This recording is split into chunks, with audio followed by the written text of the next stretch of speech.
Welcome back, Tucson, Arizona. Dave Vincent alongside David Fink here for the men's semifinals of the small ball at Clark Park for Icebreaker number 2. It's Luis Cordova and Leo Canales Jr., number 1 versus number 5. Luis is continuing the great form that saw him win his first Icebreaker a couple weeks ago, dominating that field, and he's done the same so far this week at the Ice Bowl. Leo playing much better this weekend than he did in the first Icebreaker. All right, this is the second men's semifinal match. Returning serve from Juarez, Mexico, Luis Cordova. And serving first from Phoenix, Arizona, Leo Canales. 0-0. Point.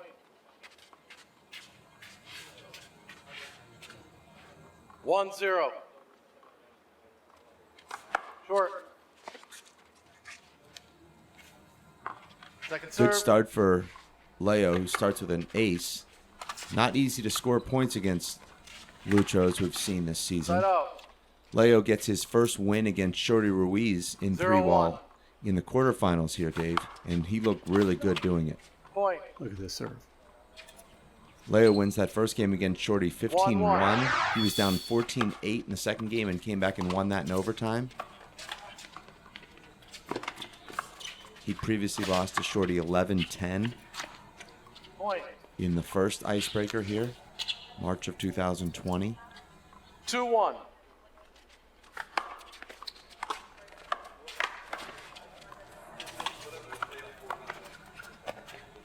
You know, Luis is a lot Side like out. those old boxing arcade games. 1-2. He's just every time when he goes up against a different opponent, he sort of has all these different tools that make him so valuable.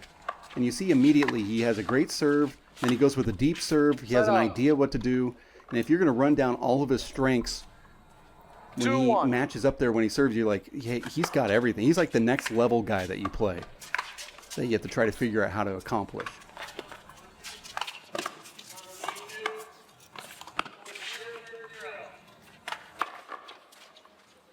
Side out.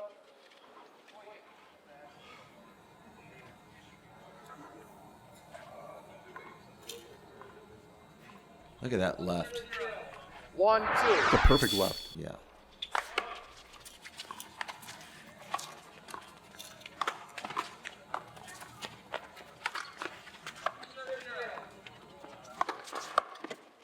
That's a nice little overhand punch fist. And you can see out of respect for these 2-2. guys, the courts are cleared for this El Paso Juarez showdown. Point. Beautiful wide corner kill there from Leo. Hard to put the ball down against Lucho. 3-2. Referee here is Bill Mihilis.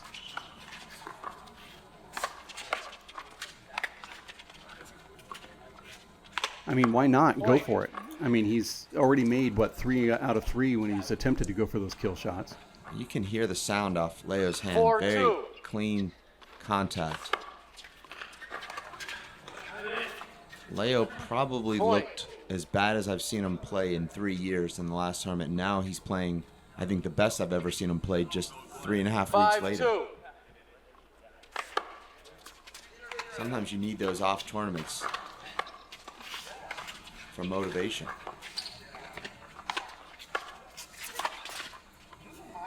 Point. 6-2.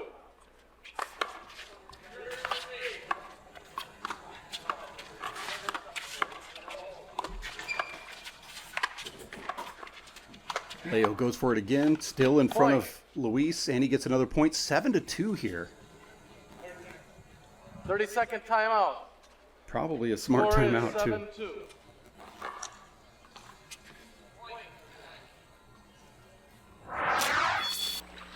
I think Canales has actually converted every one of those kill shot attempts here in game number 1, 7-2. especially deep.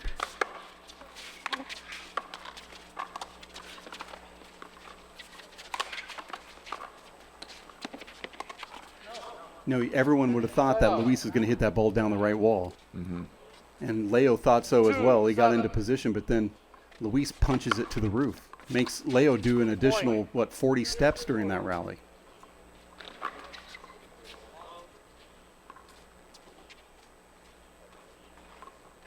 Three, 7.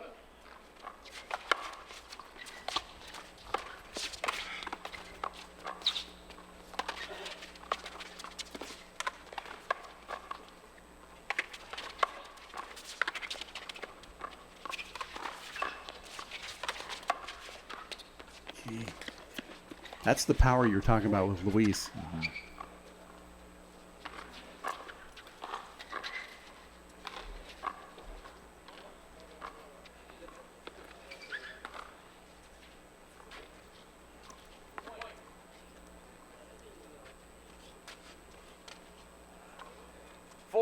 Very early start here. 7 a.m. here, local time, Dave. Can you think of any other sports, professional sports that start at 7 a.m., Dave?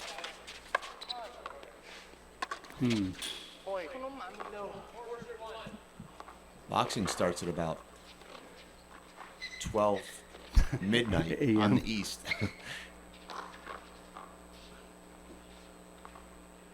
Tennis matches sometimes end at 2:30 a.m., but they don't start. Well, I think on the East Coast, if you're watching the Dodgers play at 10 a.m. Pacific time, it's 7 a.m., right? Nope, the other way around. Right. Darn it, I 5-7. tried it. But I mean, in terms of a starting time, No, I don't think there's too many of those. right?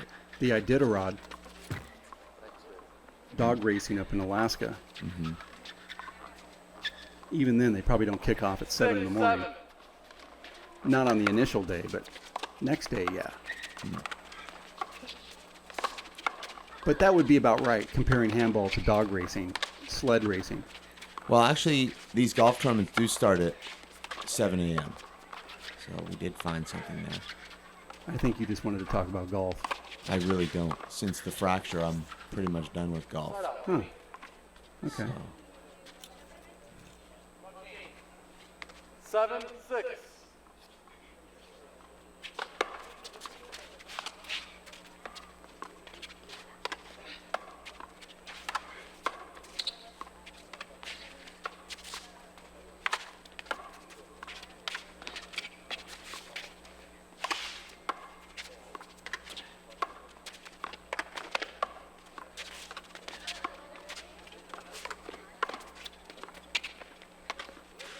Well, I'm only going to throw my hat in the ring once the number 4 rated lacrosse guy weighs in. 6-7.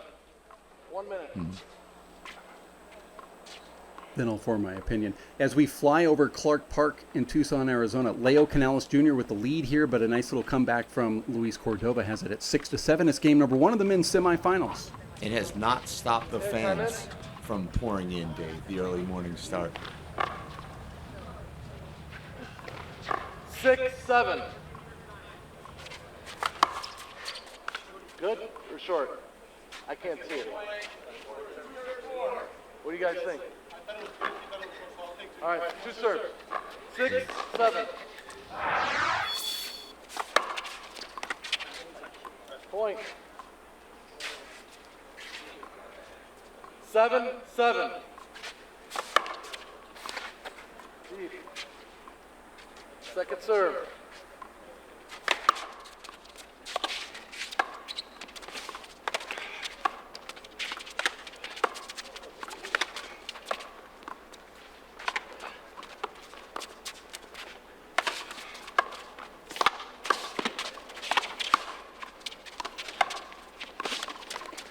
Side out. Great shot from Leo. So much power down the right.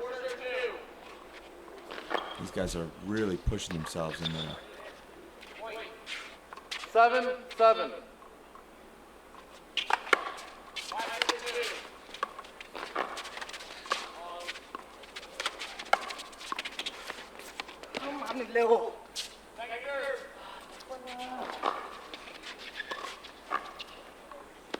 Side out. You mentioned Dave Bill Mejilos, our referee, one of the top senior race 48 stars, also ranked in the top 20 on the Race for 8 tour. Really dedicated 7, himself to the 7. tour in the last year. He's made just about every event, 3-wall and 4-wall. Second serve. He's had some nice wins too. Out in the round of 16 though here, losing to Dylan Hernandez.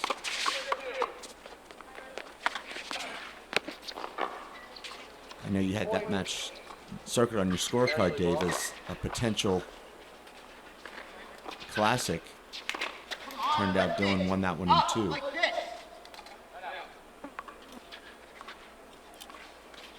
I retired my circling after that match.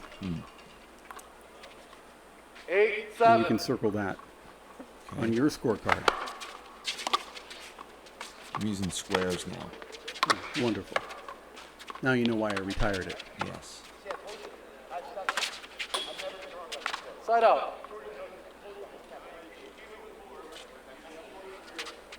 7, 8.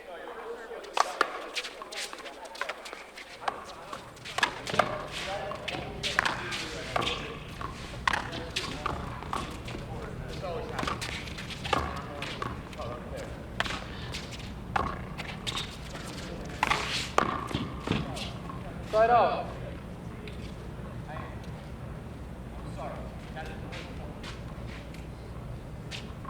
8, 7.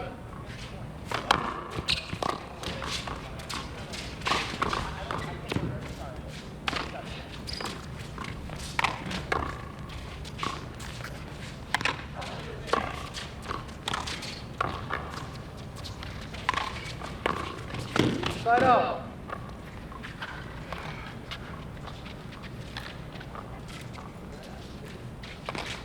7, 8. Good. Point. The ceiling on this court, Dave, goes back 15 feet. 7, 8. Point. On the 2 most western courts here, which are the 2 courts closest to the golf course. How far do they go back? 8, 8. 13? 14 and a half? 14 feet on this court, 15 feet on the 2 most western courts. Oh, okay, gotcha. So when Lucho hit the lip there a couple of rallies ago, probably would have been good on 3 of 5 courts. 2 of 5. Oh, okay. The sidewalls go 4 feet back from the back line, which makes it very difficult to hit those out-the-door aces. You really have to hit them perfectly. Side out.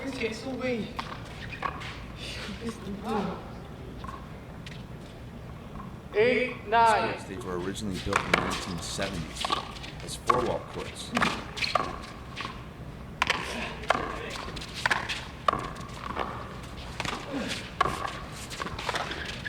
Look at this camera angle.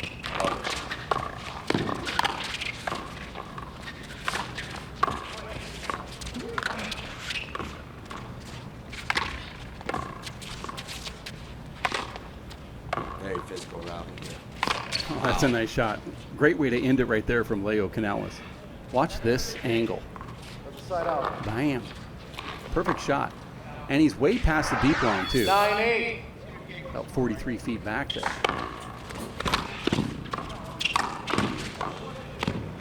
Great offensive weapon as well from Leo, who now gets another point put on the scorecard as he jams that ball to the roof.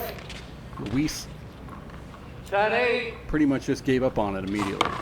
Leo is the only player in the current Race for 8 top 7 to have Second never serve. made an Icebreaker singles final. I don't think you knew that, Dave. I did not. I would have guessed that he did.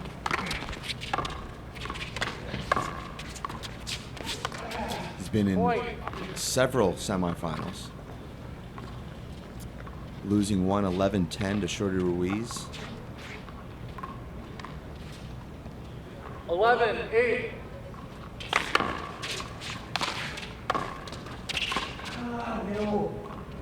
Side out. He was in the semifinal of the Race for 8 Icebreaker December 2021. Now here he is again in the semifinal.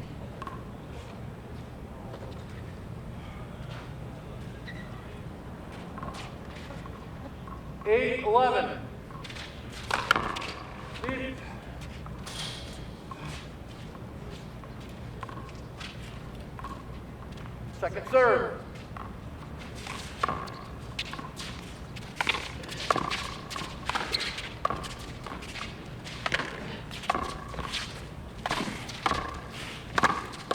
Point.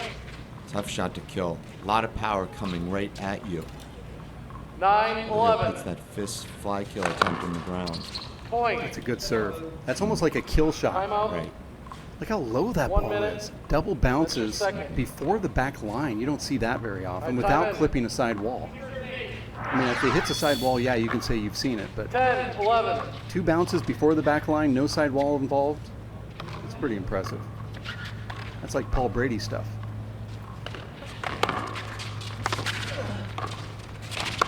Point. Right left.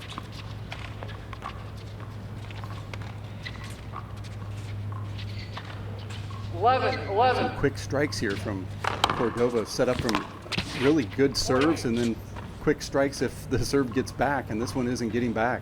12. That's 3 11. incredible serves in a row. 2 aces and 1 gives Lucho that easy first strike kill with his left.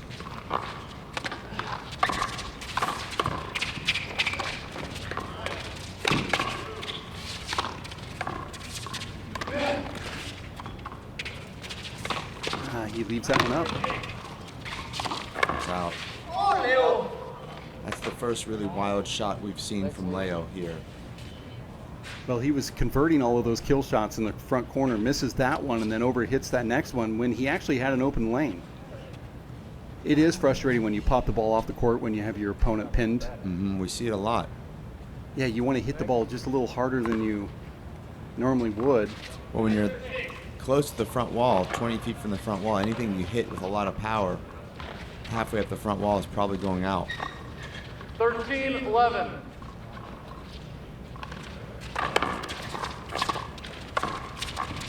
Hold it. Play. That's tough. I don't know. I think the way this match is going, that does not need to be called. 13-11. Short. Well, it goes back to the referee just calling the score, and now it's becoming a referee again. Second serve. I think it's a natural thing to do. Side out. 11-13.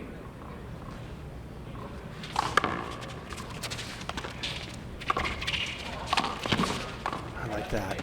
Oh, great shot from Point. Leo. Let's say if Leo defeated Luis here to make it to the final, would this be one of his greatest wins? I would say yes. Just because it is 12-13. Luis, right? I think. I know he doesn't look up to him and all that you described earlier, but Well, you don't have to look up to somebody to make it a great win. no, but it does help. You never look up to anybody. Side out. Look at that shot. The ball just Wow. pops up. 13-12. Beating Luis and also making a pro final would be 2 firsts for Leo here. 2 huge firsts. It's only a matter of time though for him, Dave. He's just now coming into his prime, and I think you're going to see a lot of great things from Leo.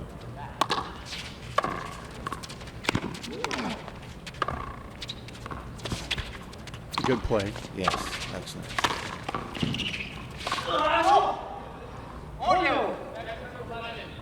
Point. You got a 30 seconds. 30 second timeout. Leo Canales, 5'8", now living in Phoenix, Arizona. LA Fitness is what he calls the home court. Number 5 is his highest pro ranking. Fly kill to the right corner is his best shot. Certainly this match it has been. Derek Jeter, favorite athlete, USHA collegiate national title under his All right, belt. time in. 14-12. And his father also was ranked at the same time that young Leo was, as 4 minutes, Luis gets guys. that final point and wins 15-12. Really good game there from Leo, but has to be a little bit demoralizing because he played so well. He had that 11-8 lead, and he goes on to score just 1 more point from there. Really just 1 error he made there, Dave, during that stretch, but it was enough for Lucho, who found his serve, made a couple of great kills, and all of a sudden it's Lucho 1 game from his 2nd straight final at Clark Park.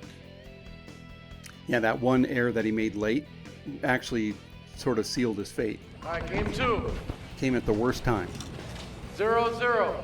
Here in game number 2, we're back with a couple zeros on the scorecard as we go to 15. Winner to the finals. Hold it. A little bit of contact there. That's another setup that Leo does not put away. In the 0-0. first half of that first game, he put just about everything away.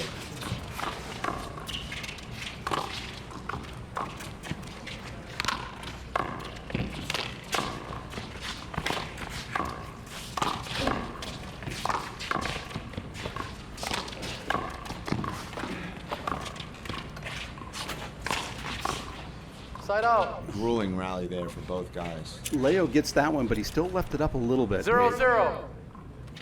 That's been really the best shot that he's had here in this match, is that right corner.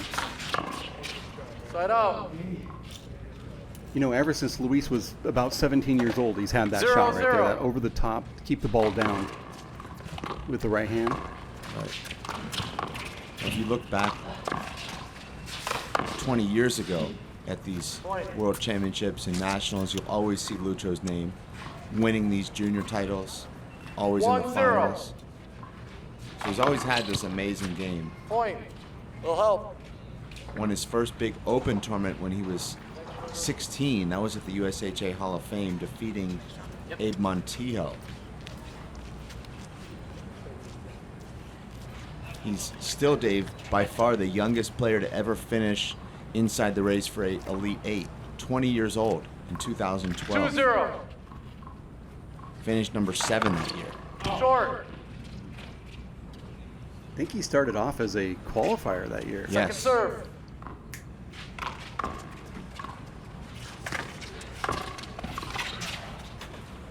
Side out.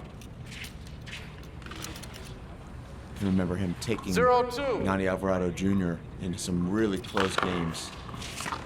Very impressed. And Dave, at that time, Nani was consistently either in the final or semifinal of every stop. And when you say every, it actually was every. I mean, that, I think one time he lost in the quarters that I recall in one of our events. I mean, that dude was in the semis and finals of everything. So if you take him to a breaker, if you beat him, Right. especially when you're a young guy from the same city that he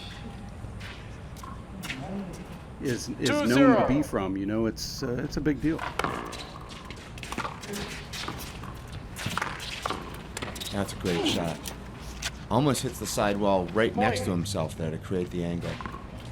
Lucho plays a lot of 3-0. fronton in Mexico, Dave. It's a very popular sport there in Juarez. They have about 30 courts there at 8 different complexes, and there's a very competitive league with more than 1,000 players playing with a. I've actually been there, and I've watched I watched him play, and I watched him dominate. He walks into that facility. It's like a baseball stadium. It feels like it. There's like a concession. There's a ticket person at the front door. He walked in, and everybody knew who he was. Wow. Every fan knew who he was. 4-0. I saw a whole different angle. You know, we take it for granted. We see these guys, we hang out with them, we talk to them, we email, text, whatever. But then when you go to his home court and watch him play, it's like, oh my gosh, he's like, you know, the way Paul Brady would be if he walked down, you know, the street in Dublin. Yeah. Or went to Second Croke serve. Park, or, you know, it's just unreal. And I got that sense during the first Race for 8 season when each tournament Lucho would have a bigger and bigger entourage. In Denver, 0-4. there had to have been 40 people that came to watch him from Juarez. Right. And I thought, oh, we're dealing with like a celebrity here, Point. an emerging legend. And this was when he was 20. 1-4. You'll be able to read a lot more about that, Dave, in an upcoming WPH Destination 4-1. series. I know you love those. Can't wait. Point.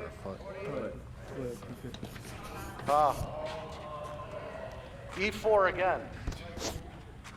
Leo now, who no longer lives in El Paso, Juarez. He's in Phoenix, 5-1. just west of here, Dave, about 100 miles. Out. I've not seen him in Tucson as much First as I time thought out, we would 1 when minute, he announced his 51. move to Phoenix. But whatever he's doing in Phoenix seems to be working because he's playing some great ball here. Well, he's definitely getting better. But I do believe he's coming to Tucson. You're just not one of the people he calls. The point is, the point I'm trying to make is it's all about Leo and his game and Yes. how well he's playing. Yeah. 6-1.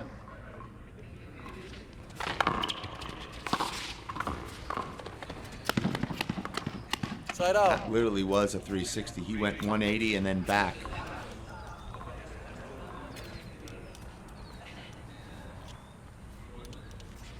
One, 6.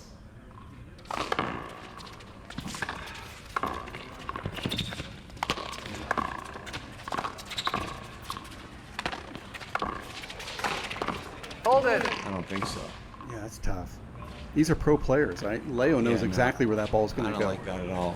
1, 6. The ball ends up being 6-7 feet away. But this is the difference between the old school refereeing. And you'd have to say Bill is old school. He's in his 40s.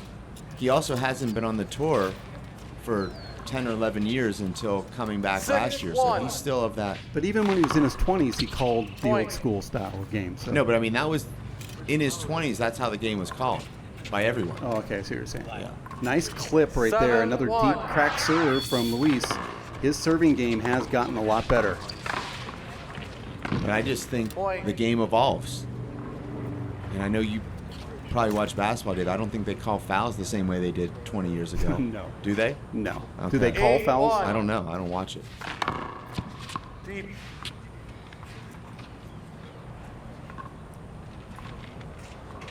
Should Second have said, do serve. they not call fouls? Every play is a foul. But now it's incredible now. Point. And now Leo, who played so brilliantly in that 9-1. really 75% of that first game. Short. And when you play these top players like Lucho and Killian, Second serve. they don't have letdowns. And as soon as you let down even 10%, you're down 9-1. Yeah, I think the letdown is you say to yourself, I did everything I possibly could to win, and I didn't. And that's where the needle goes into the balloon. Right. For some players. But most players, I should And say. sometimes you just start getting outplayed. There's a reason that they're winning these tournaments. Point. You know, for Leo, it all came down to really one play. He went for a kill shot, and he missed it, and then overhit the next shot that went off the court. Well, I don't think there was a guarantee he was winning that game. No, but it was a huge momentum breaker. He was up by a couple points. Leo never scored again. Luis gets in the service box, wins game number 1. But yeah, there was no guarantee he was going to win it. But that would have been a point for him and 1 point closer to All right, time in. taking game number 1. That would have given him, 10-1. 14, No, he ended at 12 in that game. 13. It would have given him 13 to, I believe, 11. And the serve. We talked about the flying Cordovas, Dave. There's now 3 of them Point. in these draws. I'd like to see a shirt. All 3 11-1. Cordova brothers. I'm thinking like kind of a cartoonish design. Oh, that's cool. We could do that. Point. I actually gave the Cordovas a whole bunch of shirts that had the word Cordova on it. Mediums, large, extra large. Gave them to Dad. Found out 12-1. 2 months later the 2 guys I actually made them for never saw the shirts. Well, those are hot commodities in Juarez. That's true. Those are, you know, you put up like a Tom Brady jersey. That's a $200 jersey. 13-1. Yeah, but when you see Andreas Cordova wearing a size XX, Second serve. you have to draw the line somewhere. That's a nice return. And it hits the roof.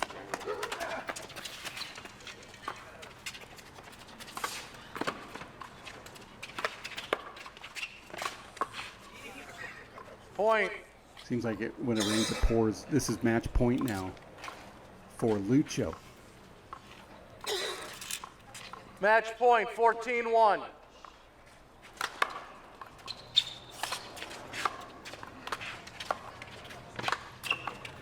Side out. Little flip of the wrist for Leo. 114.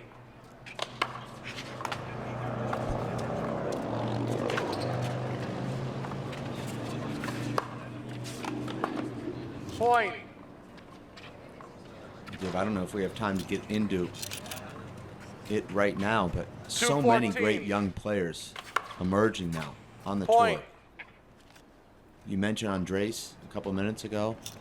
314. John Bike. Leo in his 20s, Sam Esser, Brant Bittigan. I know I'm leaving names out, Dave, but there's a lot. Side out. Ryan Watkins. Not sure if he's up at that level yet, but Well, Ryan, unfortunately for us, is 14-3. dedicated to baseball. Max Lane Mac. Side out. Oh, you said great players. Were you saying great or Max is definitely 314. he's on the list? he's on the list. Who, and Leo misses that one. Let out. Match point again for Lucho. This is the men's semifinals. Winner goes to the 14-3. finals. Short. And Lucho was trying to end Shorty. it right there, Dave. Trying to get that final point. Ashley. Speaking of Brant Bittigan, you're going to be playing him in the semifinal here, and well, right after this one. Looking forward to that. Second serve. We've already got a great referee lined up for you. Brant Bittigan said that he agrees. We're going to let John Bike Jr. take it, and there it is. Final point Nice match, guys. going to Lucho. Luis Cordova winning 15-3 here in game number 2 after taking game number 1 in a close one against Leo Canales Jr. Lucho back into the finals of the Icebreaker in Tucson, Arizona. Taking a quick look, Luis Cordova Jr. will face either you, Dave, or Brant Bittigan in that final. Can't wait to watch that match. I know you're going to take your headphones off here in a second. 15-12, 15-3, final score here today for the semifinals. For Dave Fink, my name is Dave Vincent. We have more stuff from the Icebreaker, number 2 in Tucson, Arizona, right around the corner. Stick with us here at WPHLive.TV.